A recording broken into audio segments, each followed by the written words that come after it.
السلام علیکم ورحمۃ اللہ وبرکاتہ۔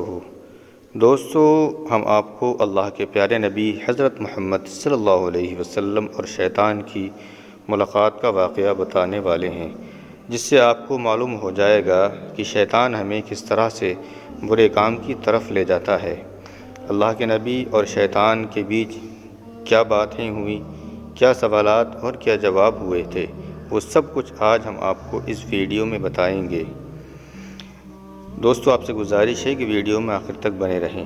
جب اللہ تعالیٰ نے حضرت آدم علیہ السلام کو پیدا فرمایا اور فرشتوں اور شیطان کو اللہ تعالیٰ نے حضرت آدم علیہ السلام کو سجدہ کرنے کا حکم دیا تو سب نے سجدہ کیا، لیکن شیطان نے سجدہ کرنے سے انکار کر دیا۔ اللہ تعالیٰ نے بھی شیطان کو لعنت کے ساتھ جنت سے نکال پھینکا، اور شیطان کو جنت سے نکالے جانے کی وجہ ایک انسان ہوا تو اپنے بدلے کی آگ بجھانے کے لیے شیطان نے اللہ کے بندوں کو سیدھے اور نیک راستے سے ہٹانے کا کام شروع کر دیا۔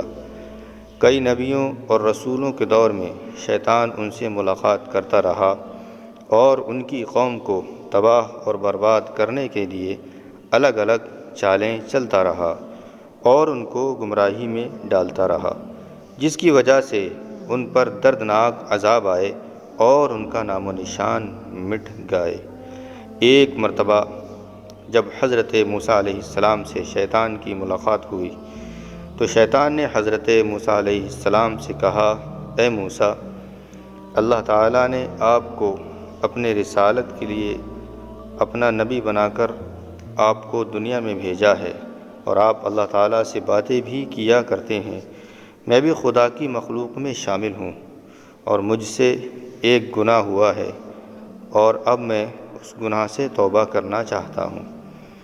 آپ اللہ تعالیٰ کی بارگاہ میں میری سفارش کریں کہ اللہ تعالیٰ میری توبہ قبول فرمائے۔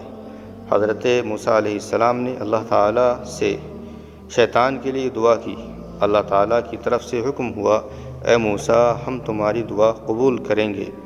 اور شیطان کے لیے اللہ نے حکم دیا کہ اسے حکم دو کہ وہ آدم کی قبر کو سجدہ کرے، پھر اس کی توبہ قبول ہوگی۔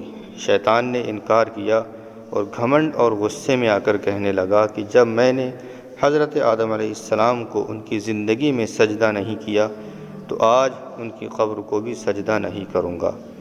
پھر شیطان نے کہا، اے موسیٰ، آپ نے اللہ تعالیٰ کی بارگاہ میں میری سفارش کی ہے، اس لیے تمہارا مجھ پر حق بنتا ہے کہ چلو میں تم کو کچھ راز کی باتیں بتاتا ہوں۔ تم مجھ کو 3 حالتوں میں یاد کیا کرو، ایسا نہ ہو کہ میں تم کو ان 3 وقت میں برباد اور تباہ کر دوں۔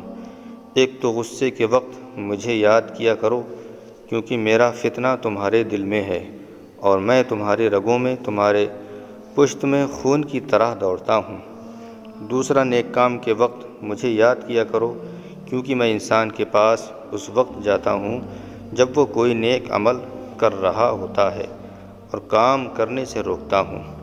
تیسرا، غیر عورت کے پاس بیٹھنے سے بچو، کیونکہ میں اس وقت سب سے زیادہ وسوسے انسان کے دل میں ڈالتا ہوں جب وہ کسی غیر محرم کے ساتھ ہوتا ہے۔ حضرت ابن عباس رضی اللہ تعالیٰ عنہ فرماتے ہیں، حضرت محمد صلی اللہ علیہ وسلم مسجد سے باہر نکلے تو وہاں شیطان کھڑا ہوا تھا۔ آپ صلی اللہ علیہ وسلم نے شیطان سے پوچھا، کس چیز نے تجھے مسجد کے قریب لایا ہے؟ شیطان نے کہا، اے اللہ کے نبی، مجھے اللہ تعالیٰ نے آپ کی خدمت میں حاضر ہونے کا حکم دیا ہے۔ آپ صلی اللہ علیہ وسلم نے فرمایا، اللہ تعالیٰ نے تجھے میرے یہاں کیوں بھیجا ہے؟ شیطان نے کہا، تاکہ آپ مجھ سے کچھ سوال پوچھیں۔ حضرت ابن عباس رضی اللہ تعالیٰ عنہ فرماتے ہیں، پہلے آپ صلی اللہ علیہ وسلم نے نماز کے مطابق پوچھا کہ اے شیطان، میری امت کو نماز جماعت کے ساتھ پڑھنے سے کیوں روکتا ہے؟ شیطان نے عرض کیا، حضور، جس وقت آپ کا کوئی امتی جماعت کے ساتھ نماز پڑھنے کے لیے گھر سے باہر نکلتا ہے تو مجھے ایک بیماری گھیر لیتی ہے، جب وہ واپس نہیں ہوتا ہے میں اسی بیماری میں پریشان رہتا ہوں۔ پھر آپ صلی اللہ علیہ وسلم نے شیطان سے پوچھا، تو ان کو علم حاصل کرنے اور دعا مانگنے سے کیوں روکتا ہے؟ شیطان نے عرض کیا، جب کوئی شخص اپنے رب سے فریاد کرتا ہے تو میں اس وقت اندھا اور بہرا ہو جاتا ہوں۔ مجھے اس وقت شفا سکون ملتا ہے جب وہ دعا مانگ کر کسی دوسرے کام میں لگ جاتا ہے۔ آپ صلی اللہ علیہ وسلم نے شیطان سے پوچھا، میری امت کو قرآن پڑھنے سے کیوں روکتا ہے؟ شیطان نے عرض کیا، جب وہ قرآن پاک پڑھتے ہیں تو میں آگ میں جلتا رہتا ہوں۔ پھر آپ صلی اللہ علیہ وسلم اللہ کے پیارے نبی نے فرمایا، تم ان کو نیک کام کرنے سے کیوں روکتے ہو؟ شیطان کہنے لگا، جب کوئی شخص نیک کام کرتا ہے تو میرے سر پر کلہاڑی جیسی کوئی تیز دھار ہتھیار چلتی ہے جو مجھے ایسے کاٹتا ہے جیسے لکڑیوں کو کاٹا جاتا ہے۔ شیطان انسان کا بہت بڑا دشمن ہے۔ ہماری کوئی نیکی اور کوئی خوشی شیطان کو بالکل بھی پسند نہیں ہوتی۔ شیطان تو چاہتا ہے جیسے اسے حضرت آدم علیہ السلام کی وجہ سے جنت سے نکال دیا گیا تھا، اسی طرح حضرت آدم علیہ السلام کی اولادوں کو بھی جنت میں جانے کا موقع نہ ملے اور یہ جہنم میں ڈال دیے جائیں، جس طرح شیطان اور اس کی اولاد کو جہنم میں ڈال دیا جائے گا۔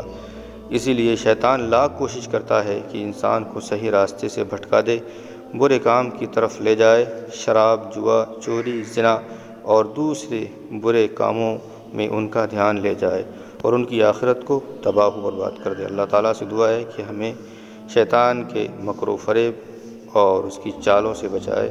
دوستو ویڈیو پسند آئے تو لائک و شیئر کر کے چینل کو سبسکرائب کریں۔ والسلام علیکم ورحمۃ اللہ وبرکاتہ۔